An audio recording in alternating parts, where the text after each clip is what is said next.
Party తిట్టప్పుడు court ఆపరేషన్కి కదా వెళ్ళిపోయింది. అవును. అప్పటికే దిక్కుమాల ఎక్కడ స్కీమ్ వచ్చింది. ఇవన్నీ మనం చూసిన తర్వాత కూడా ఇంకా బీజేపీ నమ్ముతారంటే మరి నిన్న ప్రధాని మోదీ వరాల జల్లు కావచ్చు, అసలు గుజరాత్ కన్నా విడిపోయిన తర్వాత మీకే ఎక్కువ ఇచ్చామని చెప్పడం కావచ్చు, ఒకవేళ అలా పోల్చుకుంటే తగు నష్టపడిపోతారు. నరేంద్ర మోదీ చూస్తే ఎప్పుడైనా ఒకటి జ్ఞాపకం వస్తుంది. ప్రధానమంత్రులు ముఖ్యమంత్రులు ఎప్పుడు తండ్రి స్థానంతో పోలిస్తారు. ఈ నరేంద్ర మోడీ ఎలా అంటే ముందుకు తెలియదంటే ఊర్లో వెళ్ళమని అంటాడు. అలాగా వీళ్ళ మొఖానికి ఇండియన్ ఆయిల్ కార్పొరేషన్, ఐఓసి, ఐబీపీలు ఇవన్నీ 3 అండర్టేకింగ్ కంపెనీలు. ఏ రోజున క్రూడ్ ఆయిల్ బ్యారల్ ఆయిల్ 10 రూపాయలు తగ్గినప్పుడు మనకి ఏమైనా తగ్గించండి ప్రభుత్వం తగ్గిపోతుంది. అలా వ్యాపారాలు చేస్తుంటే నీకెందుకు మధ్యలో నాకు అర్థం కాదు. ఓకే, నాకు ఏ రోజైనా పండగలకి అడిగి మా నాన్న ఒక సాక్రిఫైజర్లో ఆయన బట్టలు కొనుక్కుని వెళ్ళలేదు. మాకందరికీ బట్టలు కొనుక్కొని మేమందరం సుఖ సంతోషాలతో ఉండిలో చూసినాం. మా నాన్నంత గొప్పడైతే నరేంద్ర మోడీ కాదు. అలా ప్రతి కుటుంబం అసలు అనుకోండి.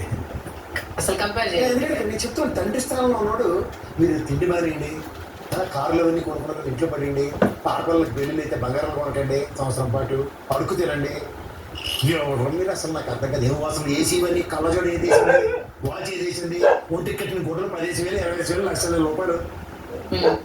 80,000 గాంధీ తాత గోచి కట్టుకుని తిరుగుతున్నాం మాకు. ఓకే, ఇంతకుముందు మీ కేంద్ర మంత్రుల కాన్వాయ్ల గురించి అవి తగ్గించేసి ఆ తర్వాత జనాలకు చెప్పండి. భయం ప్రజాస్వామ్యంలో ప్రజలంటే భయం పడి తిరిగి గుడ్లను పట్టుకొని మనమైతే మనం మాట్లాడింది. నాకు అర్థం కాదు. ఓకే, ప్రజలంటే భయం వాళ్ళకి. ఇప్పుడు తెలంగాణ మీద ఫోకస్ పెట్టబోతున్నారు. కాదు కానీ ఇంకో మాట చెప్పాను, ఫోకస్లు పెట్టి వాళ్ళు ఉన్నారు. బీఆర్ఎస్ పార్టీ ఇంకా ఉంది, కబలిస్తే